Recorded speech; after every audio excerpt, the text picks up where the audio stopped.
하나님의 말씀 창세기 27장 37절 말씀 보시겠습니다. 창세기 27장 37절 이삭이 에서에게 대답하여 이르되 내가 그를 너희의 주로 세우고 그의 모든 형제를 내가 그에게 종으로 주었으며 곡식과 포도주를 그에게 주었으니 내 아들아 내가 네게 무엇을 할 수 있으랴. 에서가 아버지에게 이르되 내 아버지여 아버지가 빌복이 이 하나뿐이니까 내 아버지여 내게 축복하소서 내게도 그리하소서 하고 소리를 높여 우니 그 아버지 이삭이 그에게 대답하여 이르되 내 주소는 땅의 기름짐임에서 멀고 내리는 하늘 이슬에서 멀 것이며 너는 칼을 믿고 생활하겠고 내 아우를 섬길 것이며 내가 매임을 벗을 때에는 그 멍에를 내 목에서 떨쳐 버리리라 하였더라. 40절까지만 봉독해 드렸습니다. 네, 우리는 지금 에서가 이삭이 자기 큰아들에게 축복을 해주고 싶어서요. 그 큰아들로 하여금 음식을 해오라고 들어가서 짐승을 잡아오라고 보냈었습니다. 그 사이에 리브가와 그 야곱의 계획에 의해서 이삭은 속게 되어지고 결국 에서에게 축복을 해주고 싶었던 그 이삭의 축복은 오히려 둘째 아들인 그 야곱에게 축복을 하게 되어집니다. 뒤늦게 이 사실을 안 에서가 달려와서 지금 아버지께 떼를 쓰고 있는 이 상황이 지금 봉독해 드렸던 그런 상황이었습니다.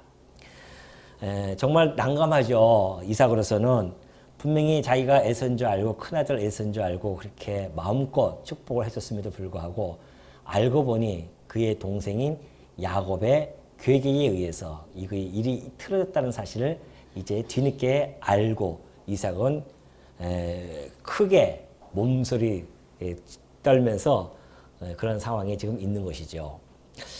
에서는 아버지에게 다시 묻습니다. 아버지 어떻게 복이 이거 하나뿐이 없겠습니까? 저에게 더 복을 달라고 그렇게 소리 높여 울게 되어집니다. 이 창세기 내용을 여기서 살펴보면은 우리는 이 내용을 그냥 이렇게 살펴볼 수 있지만 그러나 중요한 것은 우리는 이 대목을 히브리서 기자가 이 대목을 아주 잘 해석해 놓은 대목이 있습니다. 그런 신학적 해석을 해 주었는데요. 그 신학적 해석은 우리들로 하여금 교훈이 되어질 수 있으며 우리를 다시 뒤돌아보게 하는 그러한 말씀이 아닐 수 없습니다. 그래서 우리는 히브리서로 한번 넘어가 보는 것이 아마 우리는 유익할 것입니다. 히브리서 12장 16절을 한번 넘어가 보도록 하겠습니다. 히브리서 12장 16절입니다.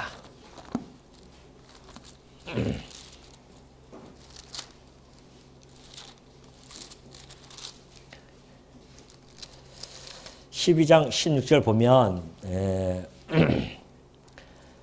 사실 15절부터 보면 그래요. 지금 히브리서 기자가 성도들을 향해서 뭐라고 얘기하냐면 너희는 하나님의 은혜에 이르지 못하는 자가 없도록 하고 그래요. 지금 성도들을 향해서 하는 편지인데 너희는 성도들은 하나님의 은혜에 이르지 못하는 자가 없도록 하고 또 쓴 뿌리가 나서 괴롭게 하여 많은 사람이 이로 말미암아 더럽게 되지 않게 하며 교회 안에 거짓 것들이 들어와서 교회로 하여금 힘들게 하지 못하도록 늘 살펴야 된다라는 이야기를 해주고 있습니다. 그런 가운데 좀 하는 이야기예요. 음행하는 자와 만약 교회에서 음행하는 자가 많이 나타나고 한다면 교회가 세워지기 힘들잖아요. 그렇기 때문에 음행하는 자와 혹 한 그릇 음식을 위하여 그러니까 지금 히브리서 기자는 교회가 꼭 살펴야 되고 경계해야 되는 부분이 무엇인지를 하나하나 살펴주고 가르쳐주는 가운데서 이 이야기가 나옵니다. 혹 한 그릇 음식을 위하여 장자의 명분을 판 에서와 같이 망령된 자가 없도록 살피라 그렇게 이야기합니다. 그러면서 한 이야기가 너희가 아는 바와 같이 그가 그 후에 축복을 이어받으려고 눈물을 흘리며 구하되 버림바가 되어 회개할 기회를 얻지 못하였느니라 그래요. 여기서 이 회개라고 하는 것은 차후에 어떤 교정, 수정을 기회를 얻지 못했다는 이야기입니다. 그러니까 지금 에서가 그러죠. 아버지, 내게 이 복을 다시 빌어줄 수 있겠습니까? 라는 이야기죠. 근데 히브리서 기자는 회개할 기회를 얻지 못했다고 하는 것은 다시 이 복이 교정되어져서 내게로 돌아올 수 있는 것, 이것이 불어되어졌다는 겁니다. 안 된다는 거예요. 그러니 아무리 울들 무슨 소용이 있으며 오히려 그것이 버림바가 되어 아무 소용이 없어졌다. 그런 이야기를 하죠. 그러면서 히브리서 기자는 그 에서에 대해서 이렇게 판단을 합니다. 망령된 자다. 그렇게 이야기합니다. 망령된 자라고 하는 것은 정신이 혼미해진 거예요. 그래서 무엇이 옳고 그른지 선악과 그리고 진위와 그리고 미추에 대한 진선미에 대한 판단이 흐려졌다는 겁니다. 그러니 자기가 가지고 있는 그러한 장자권, 사실은 장자권이 있음에도 불구하고 장자권을 동생에게 팔아버립니다. 그것도 대단한 거 가지고 판 게 아니에요. 한 그릇 그릇이다. 한 그릇 음식이다. 그렇게 이야기합니다. 한 그릇 음식. 히브리서 기자가 그렇게 표현하죠. 한 그릇 음식. 그리고 장자권. 누가 보더라도 어떤 것이 더 가치롭습니까? 예? 이것이 가치롭습니까? 이것이 가치롭습니까? 누가 보더라도 이것이 가치롭죠. 우리가 제대로 된 가치관을 가지고 있다고 한다면 그 가치관에 의해서 이것이 더 가치롭지라고 생각을 할 거 아닙니까? 근데 지금에서는 그 가치관이 결여가 되어진 거예요. 어떤 것이 더 좋은 것이 더 가치로운지 판단이 흐려졌기 때문에 그래서 그는 자기 아무 생각 없이 망령된 자로서 자기의 이 장자권을 이 한 그릇 음식 여기에 팔게 되어집니다.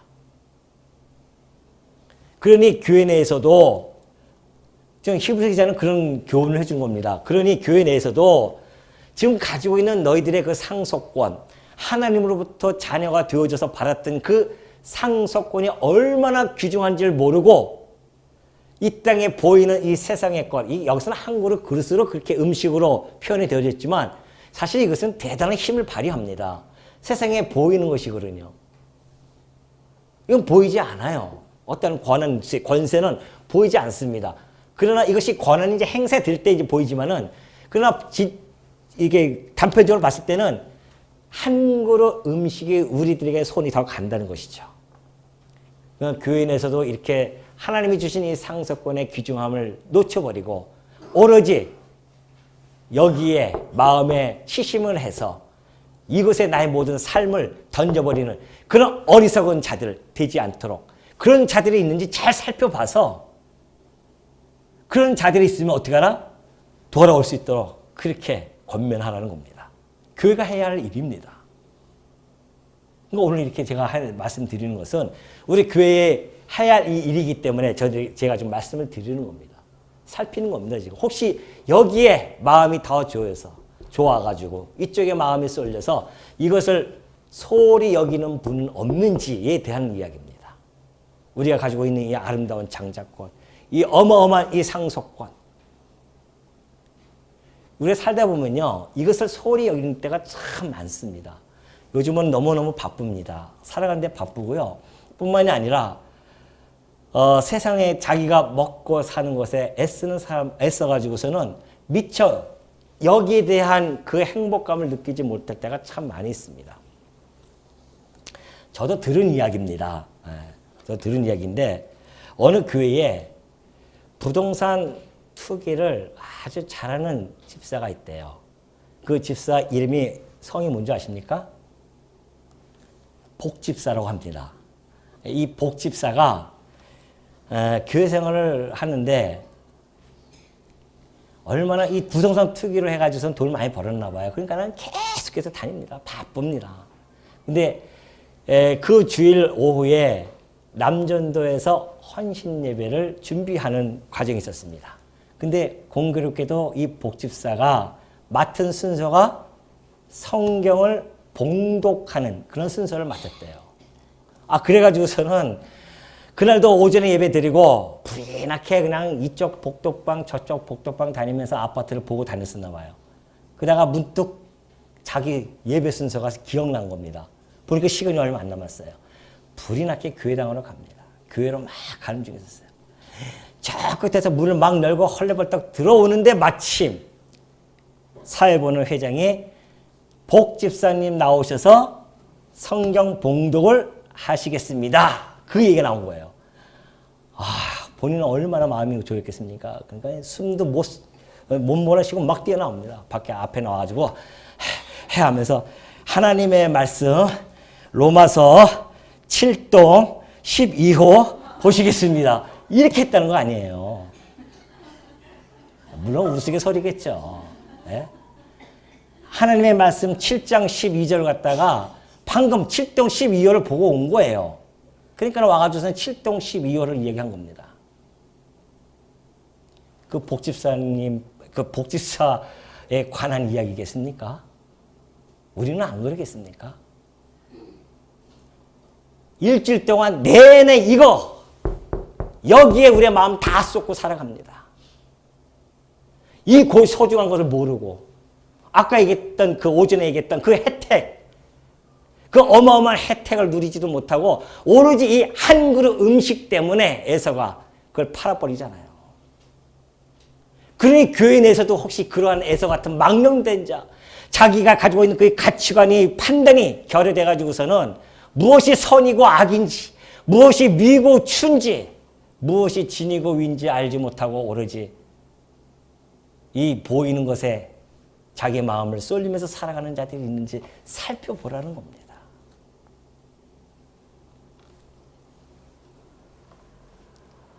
나중에 그걸 잊어버리고 산 많습니다. 이걸 잊어버려가지고서는 이걸 잊어버려서 여기에 쏠려가지고서는 사업이 더 잘 되면 잘 될수록 여기에 더 마음이 갈 수밖에 없습니다.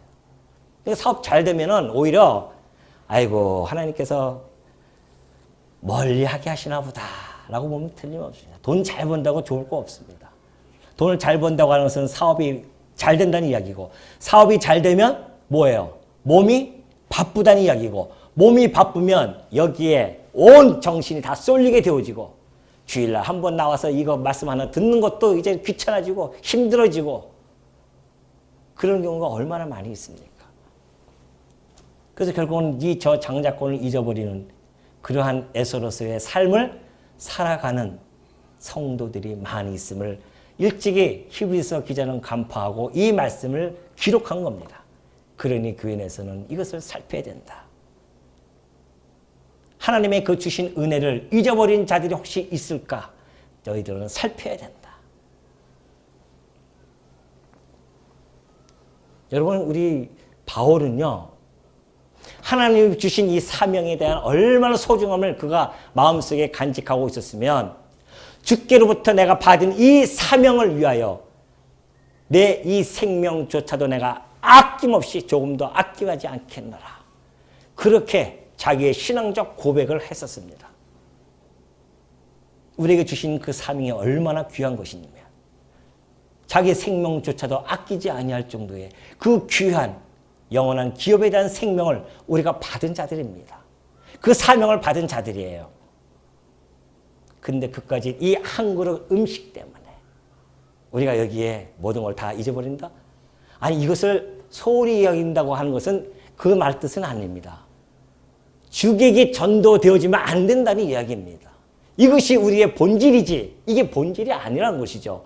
물론 하나님을 모르는 자들은 이것이 본질입니다. 온통 이것을 위해 살아가는 자들이죠.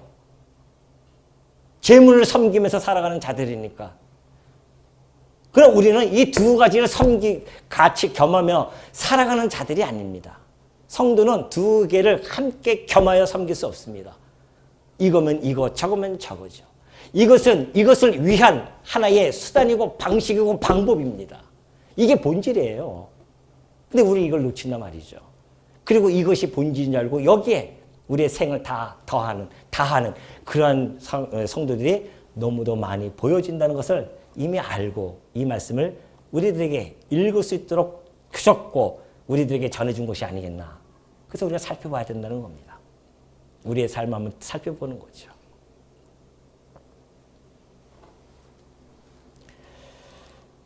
그러니 에서가 이제 와서 울며 불며 그 복을 다시 달라고 한들, 다시 이것을 교정시켜 달라고 한들 그것이 가능하겠냐 말이죠.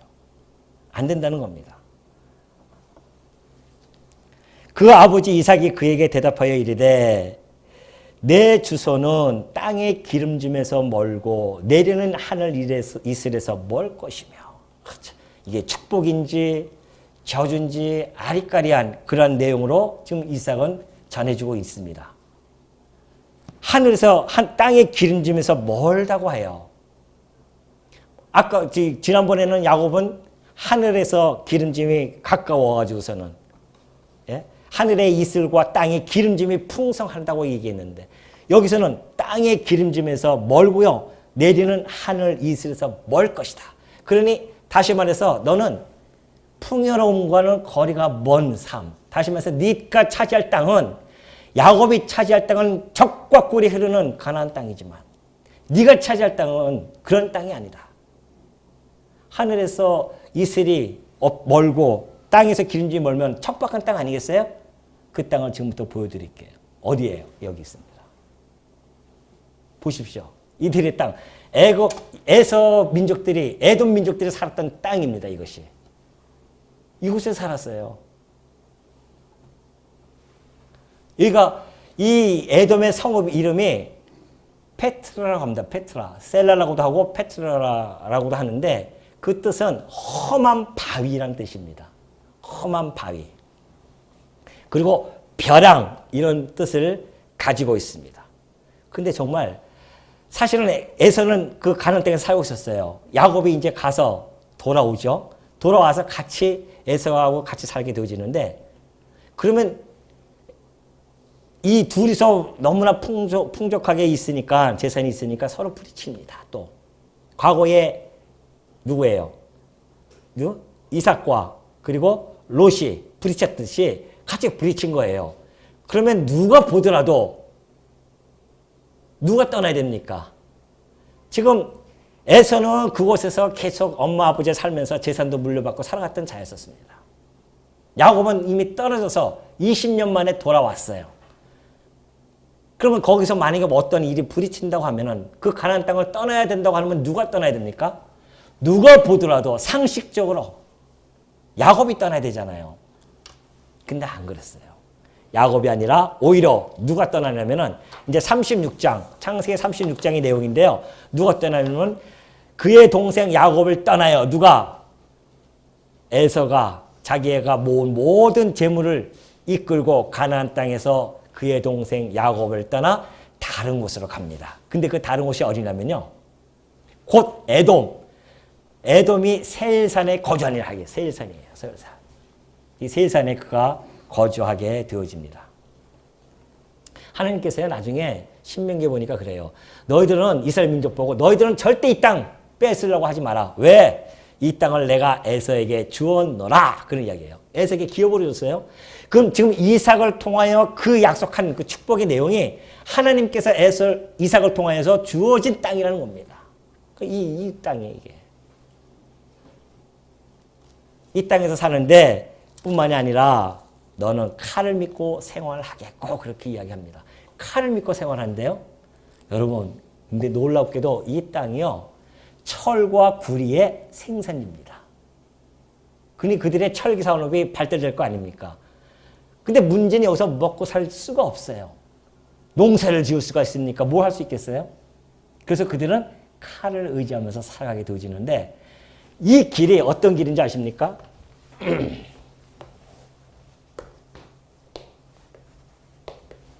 자, 이게 왕의 대로입니다. 애굽과 이 메소포타미아 지역을 왕의 대로예요.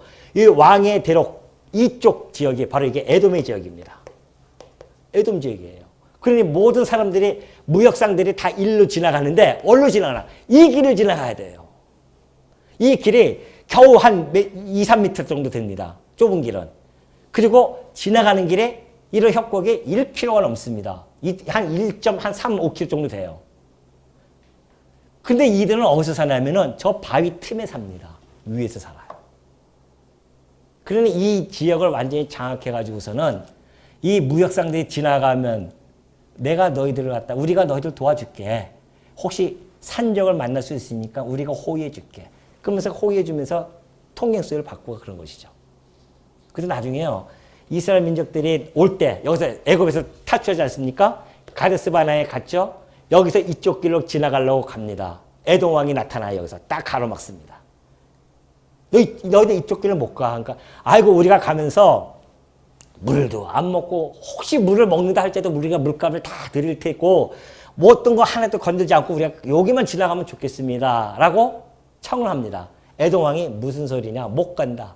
이 길은 자기네들이 마음대로 좌지우지하는 길이다. 라는 이야기죠.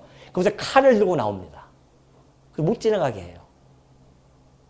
그래서 이들이 어쩔 수 없이 이쪽 엘라 지역을 지나서 이 에돔 광야를 지나서 이렇게 들어가는 거예요. 지금. 이 에돔 지역이, 이 에돔 민족들이 자기 형제 아닙니까? 쌍둥이잖아요. 야곱은. 자기 형제 족속 아니냐 말이죠. 근데 그것도 불허해버립니다. 에돔이. 그러니 저런 지역에서 칼을 의지하면서 살아가는 건 당연한 일이죠. 얼마나 놀라운 일입니까? 지금 이삭은 에서에게 자기가 한다고 축복을 하지만 그 축복의 내용이 바로 하나님으로부터 나옴이 너무도 틀림이 없죠. 그리고 그 축복의 내용대로 그들은 야곱은 적과 꿀이 흐르는 가나안 땅을 차지하게 되어지고, 그리고 에서의 족속들은 바로 이 척박한 이 땅에서 그들은 칼을 의지하면서 살아가게 되어집니다.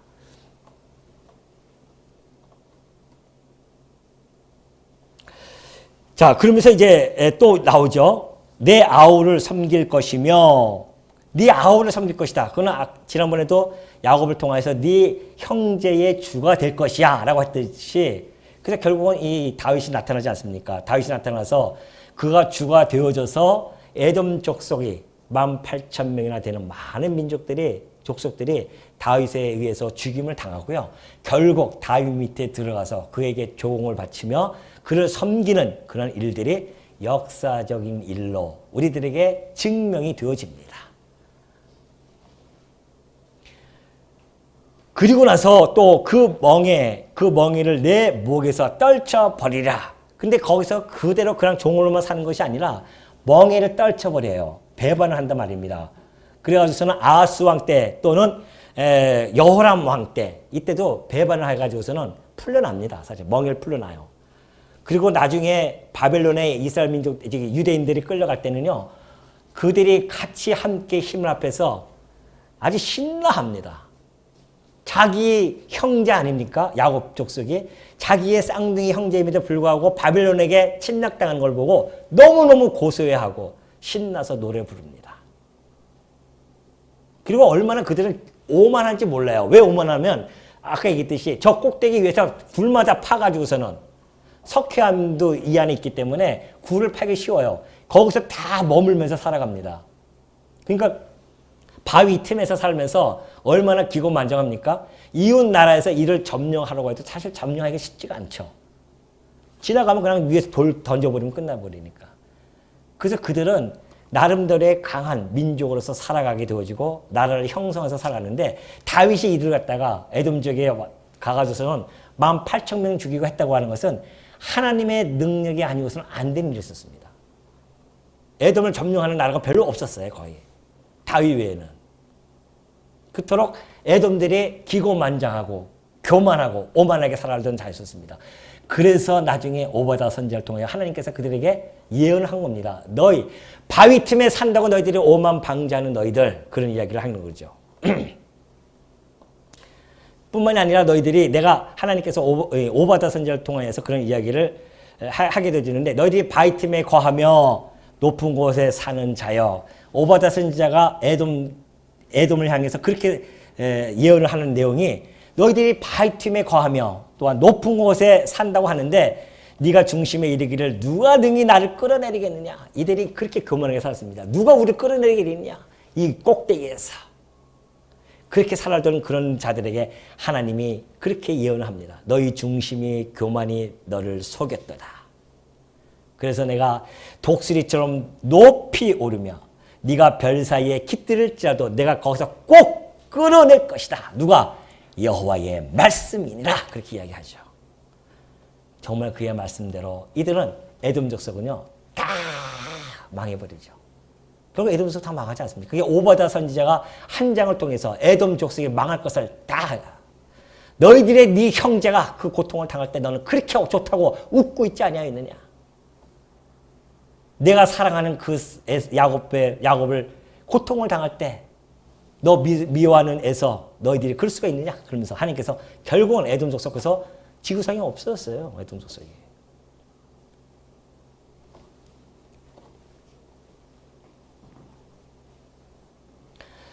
그러면서 내 목에서 떨쳐 버리리라 하였더라. 그의 아버지가 야곱에게 축복한 그 축복으로 말미암아 에서가 야곱을 미워하여 심중에 이르기를 아버지를 곡할 때가 가까웠은즉 내가 내 아우 야곱을 죽이리라 하였다니. 벌써 보십시오. 이미 이 에서는 야곱을 죽이기로 마음을 먹습니다. 그럴 수밖에 없죠. 얼마나 시기 나겠어요. 저 야곱이 날 속여가지고 또한 아버지도 속여서 저렇게 나의 모든 축복을 빼앗고 나는 결국 이런 데서 살게끔 저 했으니 가만 놔두겠어요? 나부터라도 얼마나 억울한지. 자기가 한 일은 생각지도 못하고 억울하니까 죽여버리겠다. 당신 자기 동생을. 그런 마음을 먹게 되어집니다. 그때요 마침 맏아들 에서의 이 말이 리브가에게 들려요. 심중에 했는데도 불구하고 알아들었어요. 중얼중얼 그랬겠죠. 에서가 내가 저 야곱을 내가 반드시 죽여버릴 거야. 그 소리를 들었던 리브가로서 막 가슴이 철렁하지 않습니까? 그래서 야곱을 불러서 그에게 이르되 내 형 에서가 너를 죽여 그 한을 풀려 하니 그래요. 에서가 한이 얼마나 많았으면 자기 아버지 형제, 자기의 형제 아닙니까? 아버지 엄마 뱃속에서 같이 난 그것도 함께 그 뱃속에서 함께 있었고 함께 태어난 그 동생을 죽이고 싶은 마음, 그 한이 그 안에는 가득 차게 되어집니다. 이 사건들이 그냥 이루어지는 사건들이 아닙니다. 사실은 하나님의 영원한 주권에 의해서 이루어지는 사건들이고 지금 에서가 미워하는 것도 역시 마찬가지입니다. 우리는 이 야곱의 축복, 야곱이 받은 축복과 그리고 에서가 받는 이 축복 같지 않는 축복을 받는 이 사건을 통해서 하나님의 그 전능하심과 주권의 영광이 너무도 잘 나타나고 있습니다. 에서는 그렇게 받고 싶었던 그 축복을 받지를 못해요. 왜? 에서는 얼마나 애썼습니까? 그는 다른 박질을 했었습니다. 그 축복을 받고자 그는 다른 박질을 했었고 그는 마음속에 그렇게 원했는데 오히려 그 원했던 에서 다른 박질을 했던 그 에서는 그 축복을 받지 못하고요. 꾀나 부렸던 그 야곱은 그 축복을 받게 되어집니다. 결국 복이라고 하는 것이 인간의 힘과 노력과 공로로 이루어진 것이 아니라 바로 하나님의 주권적인 섭니다. 이것을 이 사건을 통해서 당신의 백성들에게 잘 알려주고 있습니다. 복의 근원자이신 하나님께서 복을 주는 것은 하나님 손에 달려 있습니다. 근데 복을 누구에게 줍니까? 사랑하는 자에게 복을 줍니다. 그래서 야곱을 사랑했다. 하나님께서 야곱을 사랑한 증거가 여기에 있는 겁니다. 말라기 선지자에게 이야기했잖아요. 내가 야곱은 사랑해. 에서는 내가 미워해. 그러니까 에서는 미워하기 때문에 그런 땅을 주었고 야곱은 사랑해서 내가 가나안 땅을 주었다. 이것이 하나님의 절대 주권이란 말입니다. 그러니 그 복을 받은 자들이 얼마나 하나님의 사랑을 받은 것을 알면 알수록 하나님의 감격이 있을 수밖에 없죠. 하나님의 뜻은 참 희한하잖아요. 항상 둘째를 하나님 주목하십니다. 그렇죠? 가인과 아벨도 그랬죠. 가인보다는 아벨을 주목했었고요. 그리고 이스마엘보다는 이삭을 주목했었고 에서보다는 야곱을 주목하고요. 큰아들보다는 탕자 둘째 아들을 주목하고요. 유대인보다는 먼저 택한 유대인보다는 나중 택하는 그 이방인의 주목이 되어지나 하나님의 섭리를 우리는 알 수가 있게 되어집니다. 인간이 상식 벗어나는 일, 하나님의 생각은 우리 인간들과 전혀 다르다는 겁니다. 동이 서에서 먹은 것처럼 그렇게 다릅니다. 우리는 다 장자, 큰아들 다 그렇게 생각하잖아요. 장자권이 있으니까. 근데 하나님이 섭리하시는 것은 둘째에게 주목하고 섭리해 가신다는 거죠. 이것이 하나님이 행하시는 일입니다. 그래서 그 길을 우리가 찾을 수 없고 그가 행하시는 그 일을 헤아릴 수가 없는 이유가 바로 여기에 있는 겁니다.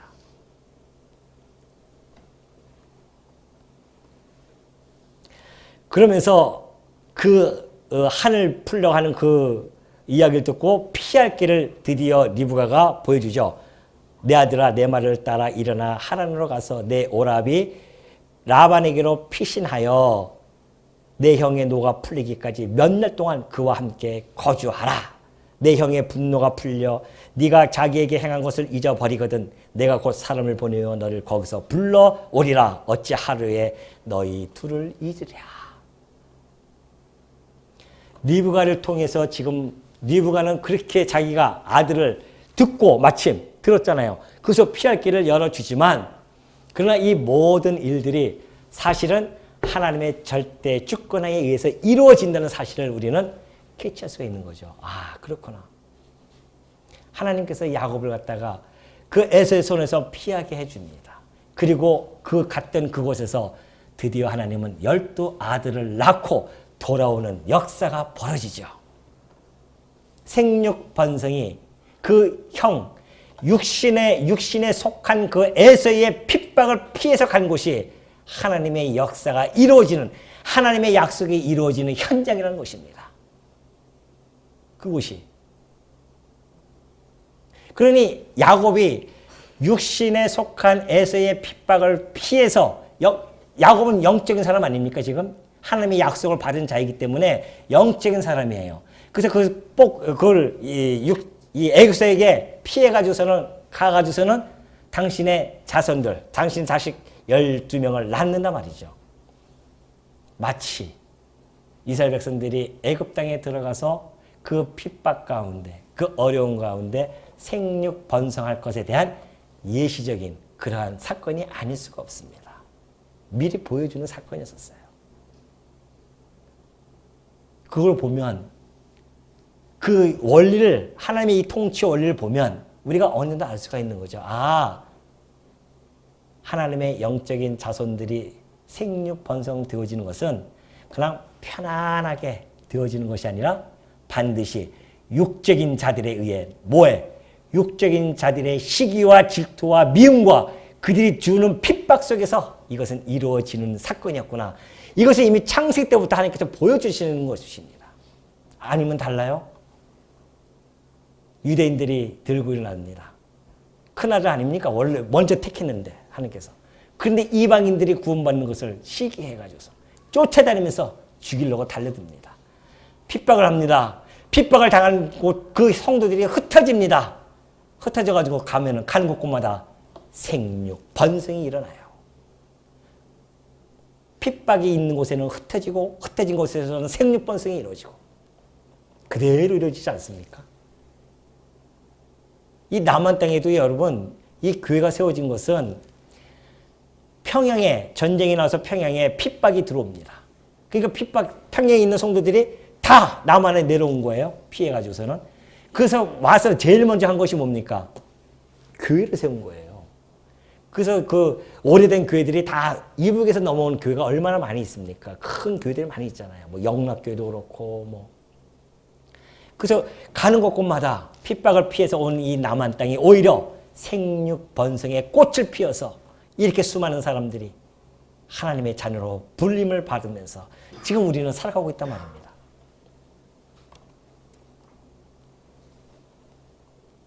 육적인 자들이 핍박할 때 영적인 자손들이 생육 번성한다는 거 꼭 잊지 마시기 바랍니다. 이것이 이런 것들이 하나님이 행하신 섭리예요. 그러니 우리가 어디에 가서 내가 다른 육적인 사람들에 의해서 핍박을 받는다? 그것 때문에 괴로워하고, 물론 내가 잘못해서 핍박받는 거 말고요. 베드로가 얘기했듯이 너의 욕심으로 인하여 핍박받는 거 말고 복음 때문에 핍박을 받는다고 하는 것은 그것은 분명 하나님께서 또 다른 계획을 잡고 핍박을 주신다는 것을 잊지 마시기 바랍니다. 그곳에서는 반드시 하나님의 놀라운 은총과 하나님의 영광이 피어나는 그러한 자리가 되어짐이 분명합니다. 그러니 핍박을 여러분 두려워할 필요가 없어요.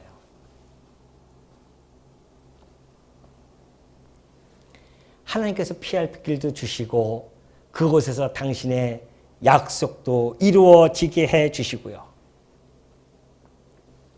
그래서 그를 보낸단 말이죠. 그러니 이 에서가 화를 내고 한을 품고 야곱을 죽이려 했던 그 마음도, 또한 리브가가 그걸 듣고 야곱을 피하게 하는 그 일도 따지고 보니까 다 하나님의 지혜와 지식 안에, 그 안에 풍성하게 담겨져 있는 사건들이었다는 것입니다.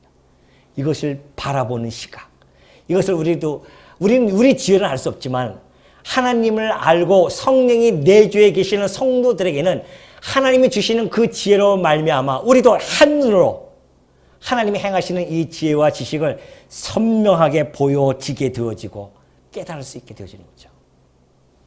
그동안 되면 과거와 현재와 미래에 대한 이 모든 일들, 그것을 우리가 한눈으로 바라볼 수 있는 영적인 눈이 띄어지지 않겠냐 말이죠.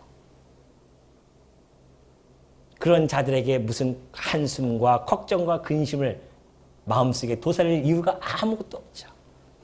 하나님의 주권적 섭리 안에 놓여져 있다고 한다면, 하나님의 통치 원리에 우리가 함께 그 이치를 깨달은 하나님의 지혜를 가진 자라고 한다면, 과거를 우리가 바라볼 수 있고 현재도 우리가 직시할 수 있고 미래에 대해서 우리가 바라볼 수 있는 지혜와 지식이 함께 열리게 되어지는 겁니다.